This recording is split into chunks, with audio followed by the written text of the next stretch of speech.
අප නැවතත් ගිරය සමගයි එක්වන්නේ අද අපේ මාතෘකාව වෛද්‍ය වැඩ වර්ජන සාධාරණද මේ සම්බන්ධයෙන් සාකච්ඡා කිරීමට වෛද්‍ය සංගම් 3ක නියෝජිතයින් සහ සාමාන්‍ය ඔබ නියෝජනය කරන සාමාන්‍ය කුයි මහතෙකු සහභාගී වෙනවා විශේෂඥ වෛද්‍ය අශෝක ගුණරත්න මහතා වෛද්‍ය නිරෝෂන් ප්‍රේමරත්න මහතා වෛද්‍ය ජයන්ත බණ්ඩාර මහතා සහ කුරිගම ජයසේන මහතා.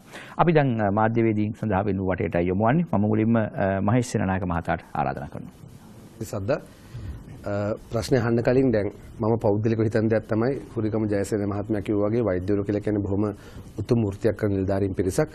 පෞද්ගලිකව මම කැමති වෛද්‍යවරුන් කියන කොටස රාජ්‍ය සේවයේ සාමාන්‍ය රාජ්‍ය සේවකයෙක් කියන තැන තියන්නේ නැතුව විශේෂ කොට්ටාසයක් බවට පත් කරලා ඔවුන්ට හොඳ වැටුපක් ලබා දීලා ඔවුන්ගේ රැකියාවට ගැලපෙන වැටුපක් වෘත්තියට ගැලපෙන ගෞරවයක් ලබා දෙන ක්‍රමයක් තිබෙනවා. මම එහෙම කියන්න හේතුව තමයි දැන් සද්ද රජයේ වෛද්‍යවරුන්ට වැටුපක් වැඩි කරපුවාම සමහරලාට ඉන්න කම්කරුවත් ඒ වැටුප් පිල්ලීම ඉල්ලන මේ දුෂ්ට චක්‍රයක තමයි අපි ජීවත් වෙන්නේ.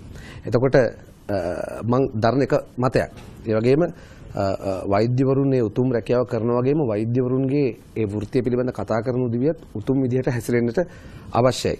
පසුගිය කාලයේදී අපි වෛද්‍ය නිලධාරී සංගමය කියන මේ උතුම් ආයතනය දේශපාලනීකරණය වුණා දැක්ක පහුගිය අවුරුදු 5-6 ඇතුළතදී. මට මතකයි රජයේ වෛද්‍ය නිලධාරී සංගමය මෙතන නියෝජ්‍ය මහත්මයෙක් හිටින හොඳයි.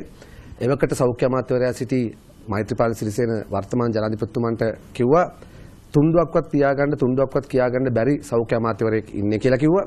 වෛද්‍ය ප්‍රාදේශීය ප්‍රමුඛ කණ්ඩායම ජනවාරි 8 ඡන්දෙට කලින් මට මතකයි ලේ බැංකුව ආසිත ප්‍රදේශයන්හි රැස්වීමක් තියලා කිව්වා මේ මෛත්‍රීපාල සිරිසේන කියන පුද්ගලයාට ඡන්ද දෙන්න එපා මහින්ද රාජපක්ෂ මහත්මයාට ඡන්ද දෙන්න කියලා.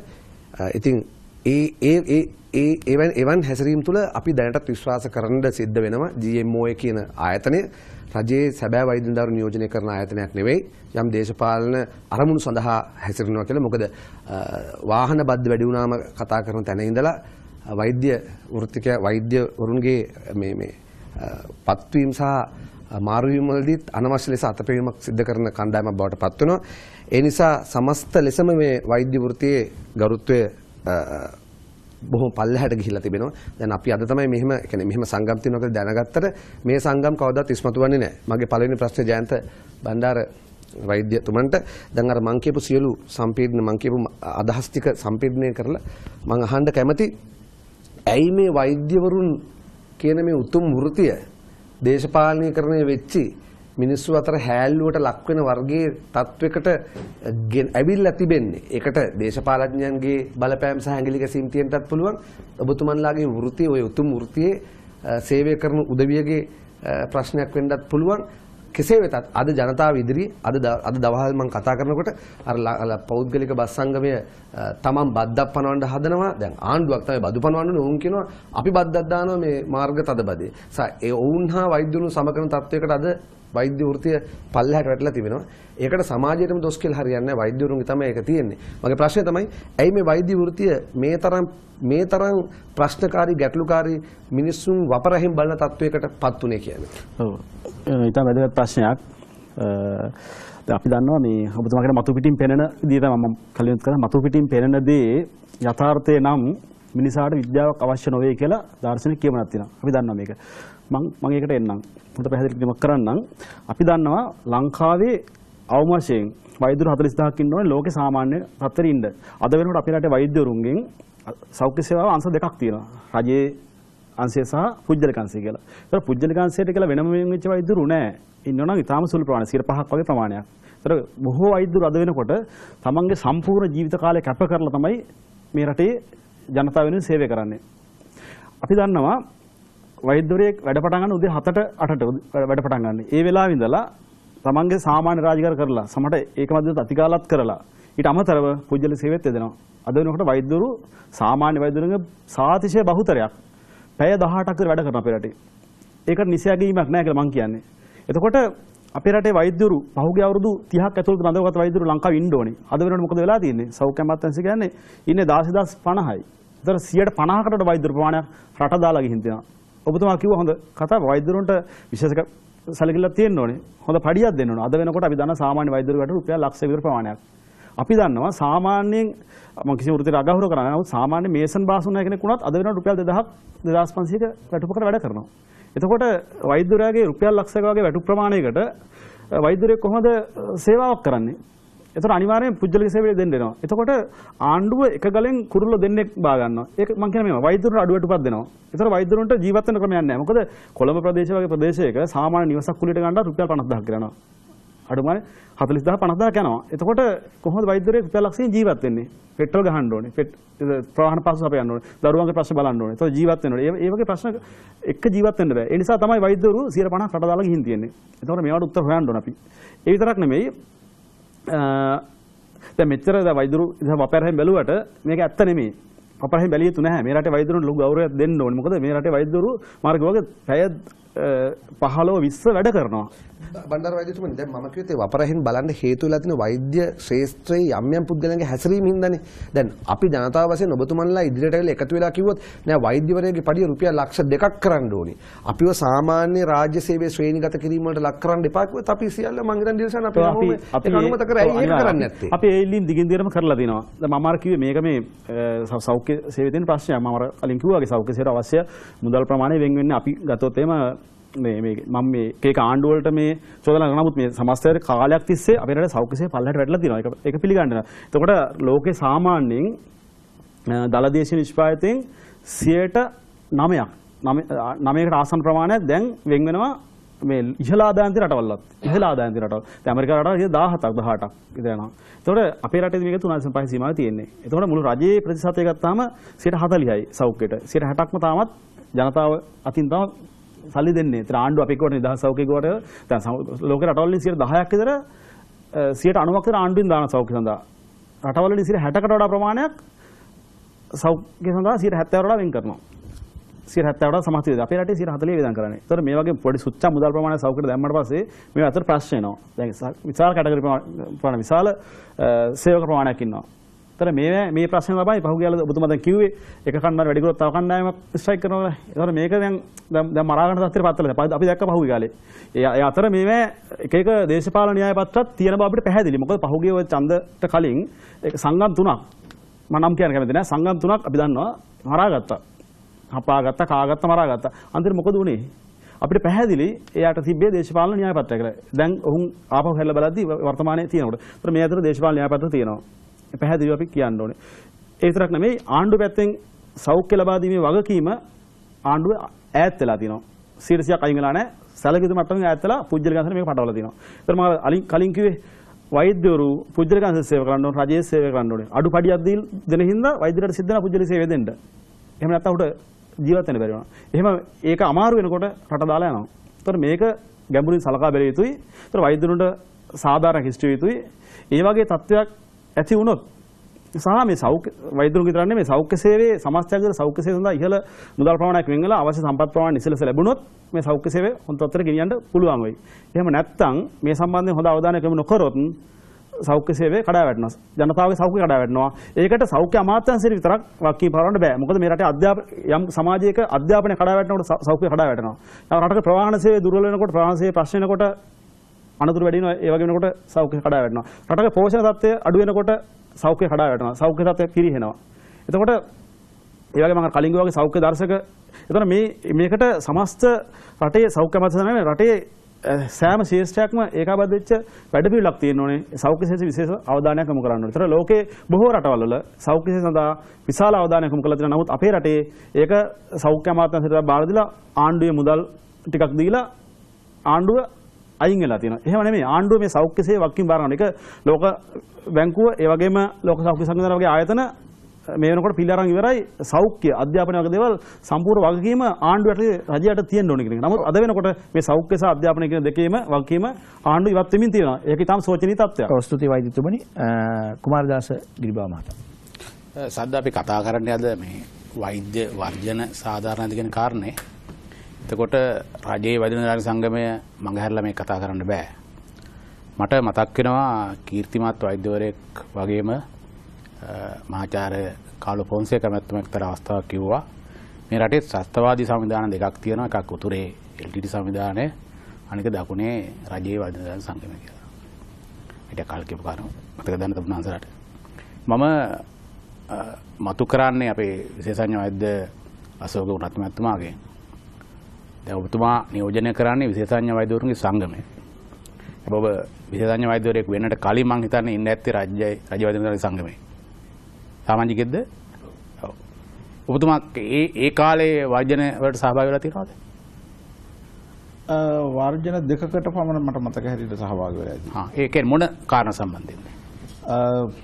එක අවස්ථාවක් තමයි පුස්තිබිච්ච සේරයින් නිකුත් වෙච්ච අවස්ථාව.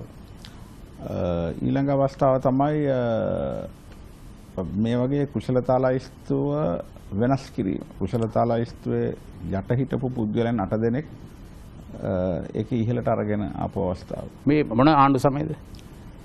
මේ වසර 20කට කිට්ටුයි මං හිතන්නේ. කමන්නේ මට කියන්න වෛද්‍යතුමනි දැන් ඔබේ ඒ කාලය තුල ඔබේ හෘද සාක්ෂියට දැනුණු වෙලාවක් තිබුණාද මේ රජයේ වෛද්‍යවරුන්ගේ සංගමය වෛද්‍ය වර්ජන වලට පෙළඹෙන ක්‍රමය සහ ඒ අවස්ථාවන් එච්චර උචිත නැහැ සාධාරණ නැහැ කියලා. ඔබේ හෘද සාක්ෂිය දැනුණු වෙලාවක් තිබුණාද? මෙහෙමයි දැන් අපි ගත්තාම මේ වෘත්තීය සමිතියනේ දැන් මේවා සියල්ලම දැන් මේ රටේ වෘත්තීය සමිති ආවාට ගියාද ස්ථාපිත කරන්න බෑ.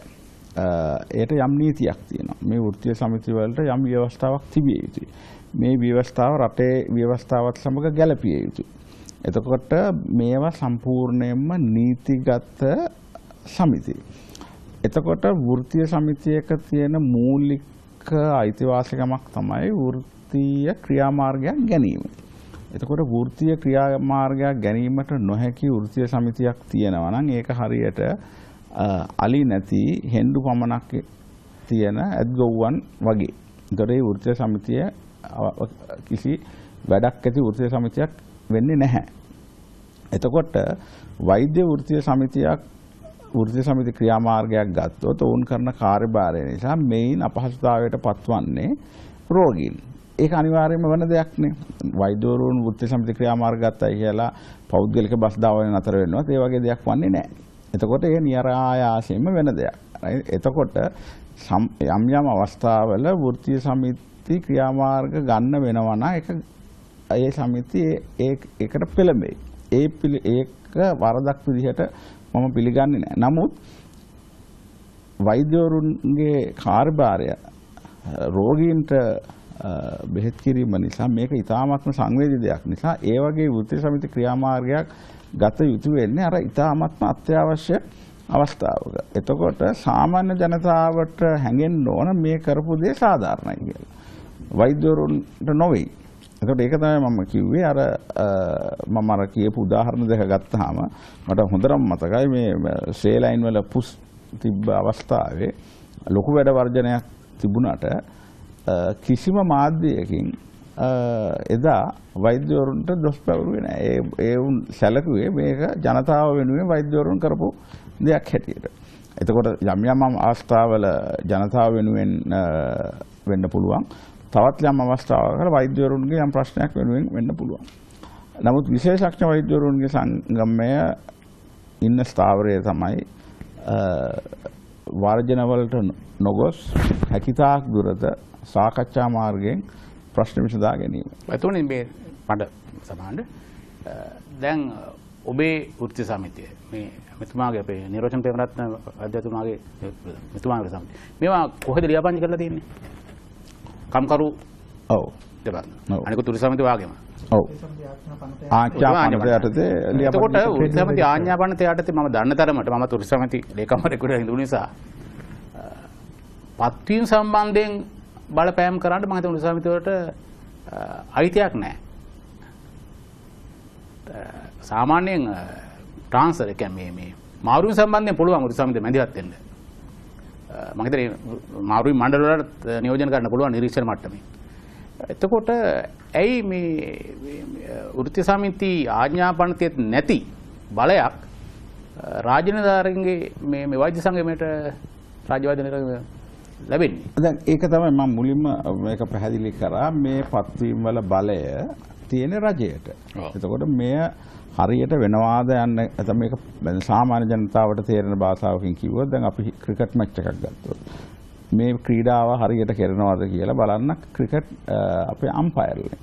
ඒකට උන් තමයි මේ ක්‍රීඩාව හරියට නීතියක් පරිදි කරනවද කියලා බලන්න. නමුත් මේ අම්පයර්ලා නෙවෙයි ටීම් එක තෝරන්නේ. ඒකට සිලෙක්ෂන් ටීම් එකක් ඉන්නවා. බෝඩ් ඔෆ් කන්ට්‍රෝල් කියලා ක්‍රිකට් එකක් තියෙනවා. එතකොට එකම නිලධාරි මණ්ඩලයක් ක්‍රිකට් බෝඩ් එකක් හදලා ඔවුන්ම ටීම් එකේ ඉන්න සමාජිකයන් තෝරලා ඔවුන්ම මැච් එකක් පවත්වලා ඔවුන්ම ඒකේ තරග තීරණය කරනවා නම් මේක සාර්ථක දෙයක් වෙන්නේ නැහැ. එතකොට ඒක තමයි මම පැහැදිලිව කිව්වේ. නමුත් මේ ප්‍රශ්නය ඇසිය යුත්තේ මගෙන් නොවේ. පත් කිරීමේ බලය තියෙන රජයට. එතකොට රජයට තමයි මේක තව කෙනෙක්ට දීම නැත්නම් ඩෙලිගේට් කරනවා කියලා කියන්නේ ඒ අයිතිය තියෙන්නේ. එතකොට රජය ඇයි Taman ඇති බලය තව කෙනෙක්ට දෙන්නේ? දැන් නිරෝෂන් පේපරත් වෛද්‍යවරුන්වත් කිව්වා මෙතන දැන් මේ ලැයිස්තුව වෙනස් කළා කියලා. එහෙම සංශෝධනය කළා කියලා. එතකොට රජයක් මේ වෘත්තීය සමිතියකට මේ තරම් මේ හිසනමන්නේයි බලයක් දෙන්නේයි. මොකක්ද ඒකට හේතුව? ඒක තියෙන දැන් තමුන්නාන්සලාගේ වෘත්තීය සමිතියට වඩා ලොකු සමාජිකත්වයක් තියෙන නිසාද? එහෙම නැත්නම් ඔවුන් යම් දේශපාලන පක්ෂත් එක්ක ලොකු සම්බන්ධතාවයක් තියෙන නිසාද?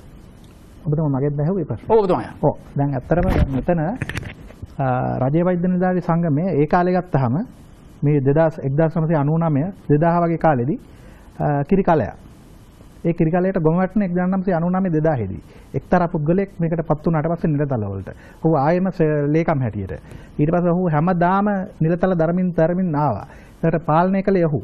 වෙන පුද්ගල ප්‍රෙසිඩන්ට්ලා හිටියට ඔවුන් නාම මාත්‍රික. ඔහු තමයි කරන්නේ ඔහු වටේ කට්ටිය ගන්නවා. එන මුලින්ම බැඳෙන වෛද්‍යවරු ටික අල්ල ගන්නවා. කලින් හිටපු වෛද්‍යවරු ටිකට ඉන්න බැරි විදිහට වැඩ කරනවා. ඊට පස්සේ එනවා. ටික ටික මේ පුද්ගලයා බලාගත්තා මේ වෛද්‍යවරු මේ වෛද්‍ය කර්මයේ යෙදුනට අනිත් පැත්තට එච්චර හොයලා බලන්නේ නැහැ කියන එක. ඕක උඩ එයාගේ බලය වැඩි වුණා. ඊට පස්සේ මෙයා ඒකේ ඡන්ද ක්‍රමය සම්පූර්ණයෙන්ම අයථා විදිහට නරක විදිහට පාවිච්චි කළා. ඔබතුමාලා හිතන් ඉන්නේ අපේ මේ තුන්වෙනි ලෝකේ රටවල් වල දේශපාලකයෝ තමයි ගොඩාක් මේ දූෂිත කියලා. නරක ඡන්ද තියන්නේ හොර ඡන්ද දාන්නේ කියලා. නමුත් මේ සංගමේ ඡන්දේ සම්පූර්ණ දූෂිතයි.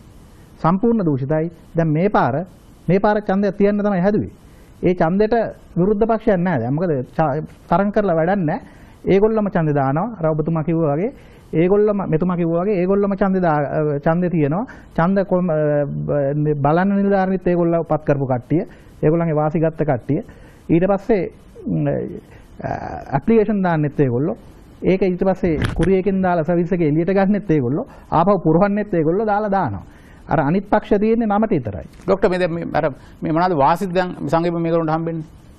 දැන් වාසිගත කය කියන්නේ වාසිගත කට්ටිය තමයි දැන් ඔතන මොනවාද වාසි?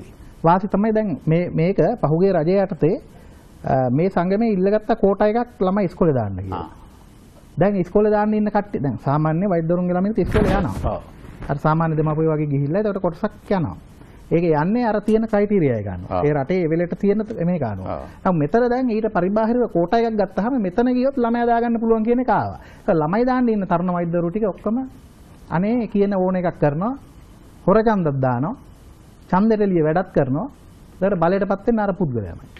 මහවෛද්‍යතුමනි දැන් GMO එකේ ප්‍රධාන නිලධාරියෙකුට පසුගිය රජයේ Tamanට ලැබෙන වාහන බලපත්‍රයට අමතරව වැඩිපුර බලපත්‍ර දෙකක් හෝ තුනක් ලැබිලා තියෙනවා නේද? ප්‍රධානියෙක් ඔය රාජ්‍ය වෛද්‍ය නිලධාරී සංගමයේ ඉන්න. ඔහුට විවිධ චෝදනා තිබුණා. ඒක මම කියන කතාවේ අංශයක් වාහන බලපත්‍ර චෝදනාවක් මම දැන් අහුවේ ඔබතුමා කිව්වට පස්සේ. මේ ලැබිය යුතු දේට වැඩි චෝදනා තිබුණා. රට ගිහිල්ලා රට ඉන්න ඕන එක්කෙනා මෙහෙට ඇවිල්ලා ඒ දීමනාව ගත්තා. මේ සමාවෙන්න දැන් මෙතන නැති පුද්ගලයෙක්ගේ නමකුත් කියන්නේ නැතුව පුද්ගලයෙක්ගේට චෝදනා කරන එකේ කිසිම තේරුමක් නැහැ. මට හිතෙන්නේ සාකච්ඡා වෙන පැත්තකට යනවා. ඩිවිෂන් පතිරත් මහතා. දැන් මම හිතන්නේ වෛද්‍ය සංගම් තුනක නියෝජිත අදහස් ප්‍රකාශන ලැබුණ නිසා මම කැමති ජයසේන මහත්මයාත් එක්ක මේ සාකච්ඡාව පොඩ්ඩක් ඉස්සරහට අරන් යන්න.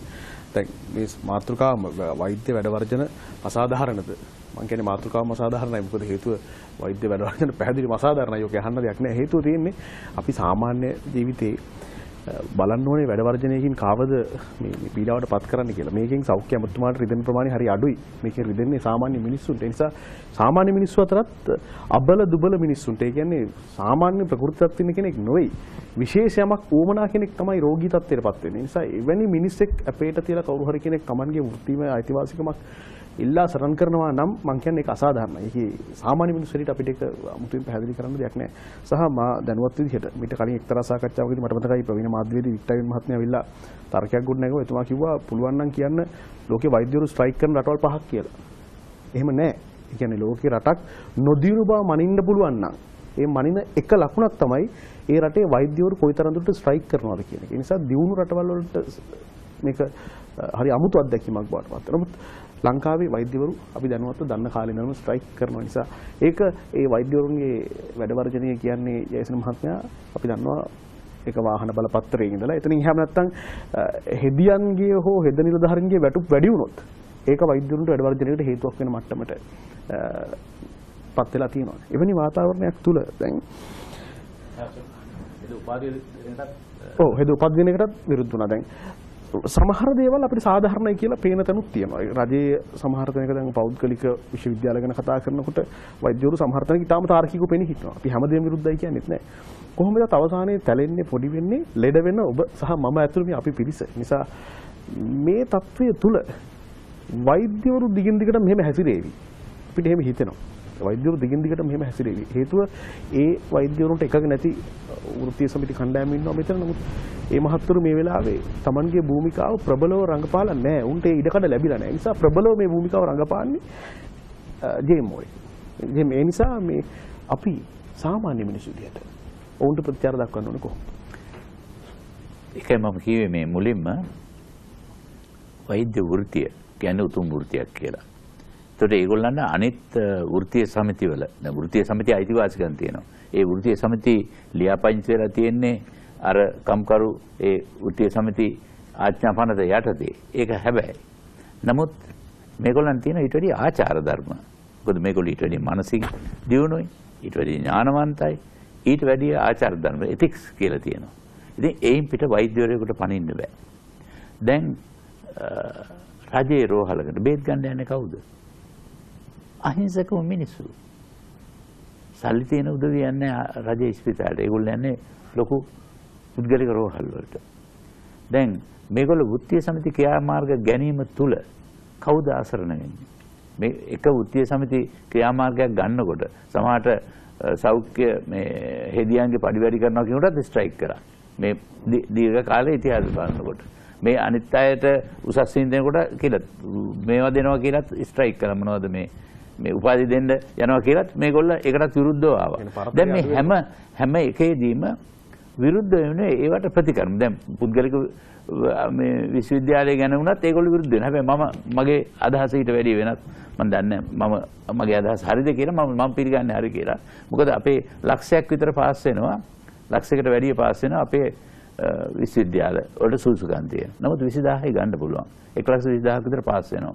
ලක්ෂයකට විශ්වවිද්‍යාලේ යන්න බෑ. ඒතකොට පෞද්ගලික විශ්වවිද්‍යාල ඇති වෙනවා. අපේ විතරක් නෙවෙයි ඉන්දියාව, බංග්ලාදේශය, නේපාලය, මේ මැලේසියාව මේ හැම රටකම පෞද්ගලික විශ්වවිද්‍යාල තියෙනවා. ලෝකේ යුරෝපෙත් තියෙනවා. ඇමරිකාවේ මේ සල්ලි තියෙන කොටසක් යනවා එහෙ. ඇමරිකාවට යනවා. ඕස්ට්‍රේලියාවට යනවා. නවසීලන්තයට යනවා. ඊට වැඩි අඩු අය යනවා සමහරට එංගලන්තයේ තියෙන විශ්වවිද්‍යාල තියෙනවා මැලේසියාවේ ඒවට. සමහර වෙනවා බංග්ලාදේශයට, නේපාලට, ඉන්දියාවට. මොකද ඒ ආර්ථික මට්ටම සමහරට ගෙවල් දොරවල් විකුණලා යන්නේ. තවත් පිරිසකට මෙහෙ පෞද්ගලික විශ්වවිද්‍යාල තියෙනවා නම් ඉගෙන ගන්න අවස්ථාවක්. හැබැයි ප්‍රමිතියක් තියෙන්න ඕන. දැන් මම කනගාටු වෙනවා දැන් අනිත් විශ්වවිද්‍යාල වාගේ පටන් ගන්න බෑ වෛද්‍ය විශ්වවිද්‍යාල. මොකද ඒවා පුද්ගලික අංශයට කරන්න අමාරු වැඩක්. මොකද දැන් අපි කියමුකෝ අධිකරණ වෛද්‍ය විද්‍යාව. දැන් මේක කරන්න බෑ. ඒකට රජයේ මැදිහත් වෙන්න ඕනේ. සෞඛ්‍ය අමාත්‍යාංශය. ඒතකොට වෛද්‍ය නිලධාරීන්ගේ සංගමේ කාර්ය වෙන්න ඕන මේවා වහන්න කියලා කෑ ගහන එක නෙවෙයි. මේ වගේ අඩුපාඩුකම් පිරිමහන්න රජයේ මැදිහත් වෙන්න කියලා. එතකොට එහෙම කෑ ගහන්නේ නැහැ. වෛද්‍ය නිලධාරීන් සංගමේ කෑ ගහන්නේ නැහැ. ඉස්පිරිතාල වල බේත් නැහැ. ලෙඩු කියනවා බේත් නැහැ ෆාමසියෙන් ගන්න දුන්නා කියලා. කිසිම තැනක කෑ ගහලා නැහැ. අපි කොහොමද වෙදකම් කරන්නේ මේ අහිංසක රෝගීන්ට බෙහෙත් නැතුව. මේවට සටන් කරන්නේ නැහැ. හැබැයි පර්මිට් එක ගන්න සටන් කරනවා. දැන් මේගොල්ලෝ මම කියන්නේ රජයේ සේවය කියන්නේ වෛද්‍ය වෘත්තිය නෙමෙයි. රජයේ සේවයට මම බැඳුනත් අද අවුරුදු 100කට විතර මට පඩි හම්බ වෙනවා. අවුරුදු 100 කොහොමද පඩි හම්බෙන්නේ? මං අද බැඳුනහම මගේ මැරෙන කාලේ මට පඩි හම්බ වෙනවා. 60 ගියාම විශ්‍රාම හම්බ වෙනවා. මම මැරුණාම බිරිඳට හම්බ වෙනවා. බිරිඳ මැරුණාම 18 අඩු ළමයි හම්බ වෙනවා. අඳගොළු බීරියාරි මොකක් හරි අංග විකල ළමෙක් ඉන්නවා කියලා කොහොම හරි ඔප්පු කරගන්න පුළුවන් වුණොත් ඒ ළමයා මැරෙන කල්ප ඒ ළමයා පෙන්ෂන් අරගෙන මේ කියන්නේ වයස ගිහින් මැරෙන කල්ප. ඉතින් මේක ලොකු වරප්‍රසාදයක්. මේට වැඩි මේ බර දරන්නේ කවුද? මේ රටේ අහිංසකම දුප්පත් මිනිස්සු. මේක සමාජය දන්නේ, මේව සමාජය දැනගත යුතුයි. සමාජය මේව කතා කර යුතුයි. මොකද මේ අය නඩත්තු කරන්නේ මේ රටේ අහිංසක මිනිස්සු. ඒකයි මම මුලින්ුත් කිව්වේ අපේ රටේ ආදායම සකස් වෙන්නේ ආදායම් බදු වල ඉන්නේ මේ වැඩිය. මේ අහිංසක මිනිස්සුන්ගේ සීනි ටිකෙන් තේකොළ ටිකෙන් මේ කරවල ටිකෙන් මේ හැම භාණ්ඩ හා සේවා වලින් ගන්න බදු. මම අහපු ප්‍රශ්නේ පුතුමා තව ටිකක් අර ලස්සන කරා. හැබැයි මට උත්තරය ආවේ නෑ. නෑ මම ඒකයි කියන්නේ. එතකොට මම විශ්වාස කරනවා ඒකේ අපිට උත්තරයක් නෑ කියලා. හේතුව වෛද්‍යවරු ස්ට්‍රයික් කරනකොට සහ වෛද්‍යවරු තමන් සම්බන්ධයෙන් මේ ඩිමාන්ඩ් එක කරනකොට රටේ සාමාන්‍ය මිනිස්සුන්ට අපි ඇත්ත පිළිගමු. අපිට කරන්න දෙයක් නෑ. අපිට කරන්න දෙයක් නෑ කියන්නේ සද්දා. මම පොදු යෝජනා කරනවා. මේක කරන්න ඕනේ රජය එහෙම නැත්නම් ආණ්ඩුව. හැබැයි මේ වෙලාවේ බරපතල ප්‍රශ්නයක් තියෙනවා. ආණ්ඩුව ඔය ඩිමාන්ඩ් එක කරනවා. එහෙම නැත්නම් ආණ්ඩුව ඔයදී හරියටම ඔය අභියෝගයට මුහුණ දෙනවා. දැන් ඊයේ පෙරේද වෙනකොට සෞඛ්‍ය මන්ත්‍රීතුමා අපි IT නිකුණ කතා කරමු. සෞඛ්‍ය මන්ත්‍රීතුමා ඉතා ප්‍රබලව මේ අතවාදයට විරුද්ධ පෙනී හිටියා මේ කතා කරුවා. හැබැයි දැන් ඊයේ වෙනකොට මේ ප්‍රශ්නේ විසඳුනේ කොහොමද? මේ ප්‍රශ්නේ මේ විදිහට විසඳුනේ කොහොමද? මට විනාඩියක් දෙනවා නම් මේකට යම් කිසි දෙයක් කියන මේක තමයි මම කිව්වේ. දැන් මෙතන ප්‍රශ්න දෙකක් තිබිය හැකි. මම දන්නේ නැහැ මොකක්ද කියලා. දැන් සෞඛ්‍ය මන්ත්‍රීතුමා කියපු විදිහට මේ රටේ තියෙන ඉතාමත්ම දුෂ්කර ප්‍රදේශවල වැහිලා ගිය රෝහල් 40ක් පමණ නැවත නගා සිටවලා මේ වැය සේවය ජනතාවට ලබා දෙන්න ගියාම රජයේ වෛද්‍ය නිලධාරීන්ගේ සංගමය මේකට විරුද්ධ වෙනවායි කිව්වා. ඒතකොට එහෙම විරුද්ධත්වයක් තිබිලා දැන් මේක වෙනස් කරන්න යනවා නම් මම ඒකයි කිව්වේ රජයේ පැත්තෙන් කරන ලොකු වරදක් ජනතාව වෙනුවෙන්. දැන් ඔබතුමා ජනතාව වෙනුවෙන් පෙනී සිටින. එහෙමනම් ඔබතුමා ජනතාව වෙනුවෙන් මේ ප්‍රශ්නය අහන්න ඕන. මේ කියපු දේ වෙනස් කරනවා නම් රජය ලොකු වරදක් Tamanගේ යුතුයකම වෘත්තීය සමිතියකට බාර දීලා මේ කරපු දේ. අනිත් පැත්තෙන් බලනවා නම් සෞඛ්‍ය සේවා අධ්‍යක්ෂ ජනරාල්තුමා ඇවිල්ලා මේ ලිස්ට් එකක් අරගෙන මේ වගේ පෙන්නලා මේ තියෙන වෛද්‍ය නිලධාරීන්ගෙන් අස්සන මේ හදපු ලයිස්තුවට අපි ඔක්කොම කැපුණායි කියලා මාධ්‍ය ඉදිරියේ මේ දින දෙකකට කලින් පෙන්නලා පෙන්නපු මේ ලයිස්තුව දැන් වෙනස් කරනවා නම් මේකේ වරදවල් තියෙනවායි කියලා. එහෙනම් ඒකත් සෞඛ්‍ය අමාත්‍යාංශයේ තියෙන යම් නිලධාරීන් වරදක් කරයි කියලා සෞඛ්‍ය අමාත්‍යාංශයෙන් දැන් පිළි අරගෙන තියෙනවා. දැන් මේ දෙකේ මොකද්ද උනේ කියලා ජනතාවට කියන එක සෞඛ්‍ය අමාත්‍යාංශයේ වගකීම දැන්. ඔව් සමාජ වෛද්‍යවරුන් දැන් ඔබතුමන්ලත් වෘත්තීය සමිතියේ නියෝජිතයන්. එතකොට දැන් මෙතුමා කිව්වා අපිට මේ ලයිස්තුවක්වත් ලැබෙන්නේ නැහැ කියලා. එතකොට දැන් වෛද්‍ය නිලධාරී සංගමේ ප්‍රබලයිනේ. වෛද්‍ය නිලධාරී සංගමේ වෘත්තීය සමිතියක් හැටියට තමන්ගේ කාර්යය කරනවානේ රෝගීන් වෙනුවෙන්. ඔවුන් මේ සීමාවාසික පශ්චාත් සීමාවාසික වෛද්‍ය පත්වීම් ලබා දෙනකොට ඒ ලයිස්තුව ගන්නවා. ඒක පරීක්ෂා කරනවා. ඒකේ අඩුපාඩු තියෙනවා නම් ඔවුන් ඒ සම්බන්ධයෙන් වෘත්තීය ක්‍රියාමාර්ග වලට පවා යොමු වෙනවා. නමුත් ඔබතුමාලා නොදැකපු ලයිස්තුවක් සාධාරණීකරණය කරන්න තර්ක කරනවා. ඒ ගැන මොකද? ඇත්තට මම දෙන්න ඔබතුමායි කියපු කරුණු වැරදි. මොකද හේතුව වෘත්තීය සමිතියේ ක්‍රියාමාර්ගය තමයි ලයිස්තුව හදන එක නෙමෙයි. මේ ලයිස්තුව හරියට හදනවද කියලා නිරීක්ෂණය කරන එක. නිරීක්ෂණය කරන්න හැබැයි ඒක බලධාරීන් ඉඩ දෙන්න ඕන. ඉතින් අපි මේක දිගින් දිගට මිල්ලලා අපි වෙතෙන්ට ගෙන්නන්නත් අපිට බලය යන්න බෑනේ. නමුත් අතන බලධාරිය නෙමෙයිනේ හදන්නේ. අර ට්‍රේඩ් යුනියන් එකනේ හදන්නේ. ඒගොල්ලෝ අතරේ තියෙන ඔක්කොම අරගොල්ලෝ බය කළද උදාහරණයක් හැටියට කොළඹ ජාතික රෝහල වලට පත් වුණ වෛද්‍යවරයා ජාතික රෝහලේ වැඩ නැහැ. මිනිස්සේ ලිස්ට් එක හදනවා. ජාතික රෝහලෙන් පඩි ගන්නවා. මේ අතිකාල ගන්නවා. මම අහන්නේ මේ ලයිස්තුවේ වරදක් තියෙන්න බැරිද? දැන් අමාත්‍යතුමා මේ සාකච්ඡාවේදී පිළිගත්තේ වැරද්ද වෙන්න බැරිද? ඔවුන්නේ වරද නැවත නිවැරදි කරා වෙන්න බැරි. ඔය ලයිස්තුව නෙමෙයි. මේගොල්ලෝ මුළු මැදිහත් වෙලා හදපු ඔක්කොම ලයිස්තු වල වැරදි තියෙනවා. අපි ඒක දිගින් දිගටම පෙන්වන නමුත් ඒගොල්ලෝ කියන එක අහගෙන ඒක කවුරු හදපු ලයිස්තු වල වැරදි තියෙන්නේ? දැන් හැදුවා හදනවා කියන්නේ දැන් මම කියන්නේ අමාත්‍යාංශය මම අර කලින් කියන්නේ 2012 දී මේක සෞඛ්‍ය අමාත්‍යතුමත් මග ඇරලා මේගොල්ලෝ බලය අතට ගත්තා. ඊට පස්සේ මිනිස්ට්‍රියේ සම්පූර්ණ ගියේ ඉහළ නිලධාරීන් ඔක්කොම මේගොල්ලෝ කියන විදිහකට යන්න බයයි. මොකද හේතුව නිලධාරීන් ආරක්ෂා කරගන්න එපා. අතන දේශපාලන බලයකුත් එක්ක එන්නේ. ඊට පස්සේ මේගොල්ලෝ එතන පළපදියම් වෙලා තියෙන ඒවා ඔක්කොම පාලනය කරන්න ගත්තා. මාරුයි මගේ ප්‍රශ්න උත්තර දෙන්න. දැන් මේ ලයිස්තුව හැදුවේ කවුද? අමාත්‍යාංශනේ. වෛද්‍ය නිලධාරී සංගමයේ. දැන් හරිනම් හදන්න ඕන අමාත්‍යාංශය. කලින් ලයිස්තුවේදී අමාත්‍යාංශයේද නැත්නම් වෛද්‍ය සේවා දැන් ඒගොල්ලෝ දෙගොල්ලම කියන හැටි කියන්නේ අපි දෙගොල්ලම එකතු වෙලා හදුවා කියලානේ. ඔව්. හැබැයි දෙකතු වෙලා හදන ක්‍රමයක් නැහැ ඊ කෝඩ් එකේ. ආයතන සංග්‍රහය. හදන්න ඕන බලධාරීන් අරගොල්ල බලාගෙන ඉන්න ඕනේ මේක හරිය මොකක් හරි වරදක් කරනවා. වැරදි නම් වැරදක් තිබුණා නම් එහෙමනම් ලිඛිතව දන්නන්න ඕනේ. ලිඛිතව දන්නලා තියෙනවද? නෑ. හද ඔක්කොම හදලා අස්සනුත් ගහලා ගිහිල්ලා ඊට පස්සේ කියනවා වැරදි කියලා. වැරදි තමුන්ට ඕන නැති කියලා. දැන් සම්පූර්ණයෙන්ම තමුන් හදපු ලිස්ට් එක දෙනකොට අකමැති නෑ. ඔවුන් හදපු අයිස්තුව වෙනස් කරා කියන චෝදනාවක් තියෙන්නේ. ඔව්. ඒතකොට වෙනස නිවැරදි කරන්න රාජ්‍ය රාජ්‍ය සංගමයට යුතුයකමක් තියෙනවා. මට විනාඩි නෑ ඔවුන් හදපු ඒකයි මම කියන්නේ මූලික වරදක් තව එකකින් හදන්න බෑනේ. වරද තමයි සංගමයෙන් හදන එක. බලධාරීන් හදපු එක ඒගොල්ලෝ වරදක් පෙන්නලා ඒක හදන්න නැත්නම් අන්න වැරදි. මේක වෙලා තියෙන්නේ ඒගොල්ලෝ හදපු එක බලධාරීන් කරන්න ඕන කියන එක එතනම වැරදි. වරදක් මේක හරිද කියලාට වඩා දැන් මෙතන මම කලින් පෙන්වා දුන්නා දැන් වෛද්‍ය පරිපාලන විසින් කියන ආයතන ප්‍රධානීන් විසින් ඉල්ලීම් කළා තියෙනවා 3000 ගණන්. ඉන්නේ 1065යි. ඒතර රාජ්‍ය වෛද්‍ය සංගමයත් මේ 24 දිනවනේ. ඒතර ඔවුන්ගේ ඉන්ට්‍රස්ට් එක එහෙම නැත්නම් ඔවුන්ගේ අදහස වෙනයි. මොකද ඔවුන්ගේ අදහස වෙන්න පුළුවන් තමයි සමාජිකයන්ට ස්ථානමාන ලබා දීමේදී පහසුකම් ඇති වෙන විදිහට දෙන්න. එතකොට මේක කවදාවත් 3000 ගණන් කිල්ල බේකට 1065න් පුරවන්න බෑනේ. එතකොට මේක හරිද වැරදිද නෙමෙයි. මෙතන අර මම අර කිව්වා වගේ වෛද්‍යරුන්ගේ අඩුව තමයි මෙතන පේන්නේ. එතකොට මේක දැන් මේ තියෙන රෝහල් 42ක් මෙතන වහලා තියෙනවා. මේ සෞඛ්‍ය අමාත්‍යාංශයට අනුබද්ධ රෝහල් දම්රාබිස්ගේ 5යි, පොළොන්නරුවේ 3යි, බදුල්ලේ 4යි, මොණරාගල 3යි, මන්නාරමේ හොස්පිටල් 5යි, මුලතිවල 6යි, කිල්නොච්චිය 3යි, මඩකලප 1යි, අම්පාර 2යි, රත්නපුර 1යි, මාතලේ 2යි, නෝරිලි 3යි, කුරුණෑගල 1යි. මම ඔබතුමාගෙන් කෙටි ප්‍රශ්නයක් අහන්නම්. දැන් තර්කය මතුවෙන්නේ දැන් රජයේ වෛද්‍ය නිලධාරීන් සංගමයට ආණ්ඩුව යට වුණා කියලානේ. එහෙම යටවීමක් එක්ක තමයි මේ ලයිස්තුව වෙනස් කරගත්තා. දැන් ප්‍රශ්නයක් නැහැනේ. දැන් අද වෙනකොට ප්‍රශ්නයක් නැහැනේ. හැබැයි එහෙම රජයකට වෛද්‍ය නිලධාරීන්ගේ සංගමය කිව්වට පස්සේ එහෙම වෙනස් කරන්න බැරිද? දැන් මෙහෙමයි. දැන් මාධ්‍යහරා දක්වපු දෙන අපි කරා අපිට දැන් අමාත්‍යාංශයේ නිලධාරීන් පැත්ත අපිට මෙහෙම දෙයක් ඇවිල්ලා නැහැ. දැන් ප්‍රශ්න විසඳුණා කියලා තාම අපි දන්නේ ප්‍රශ්න විසඳුණා නැද්ද කියලා. කෙසේ වෙතත් මගේ තර්කය තමයි දැන් මේ රෝහල් ගණනක් වැසිලා තියෙනවා.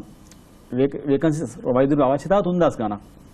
ඒක 1000ක් මේක බෙදන්න ගියාම ප්‍රශ්නයක් නැහැ. එක එකනාගේ අවශ්‍යතාව වෙනස්. ඒතර මේ ප්‍රශ්නේ නෑ මේක හරිද වැරදිද නෙමෙයි. ඒතර මෙතන පෙන්නන්නේ ලංකාවේ වෛද්‍යරුන්ගේ හිගේ. ඔව් බොහොම ස්තුතියි. අපි කෙටි ඔව් තියෙනවා. අපි විරාමයකට ගිහිල්ලා අපි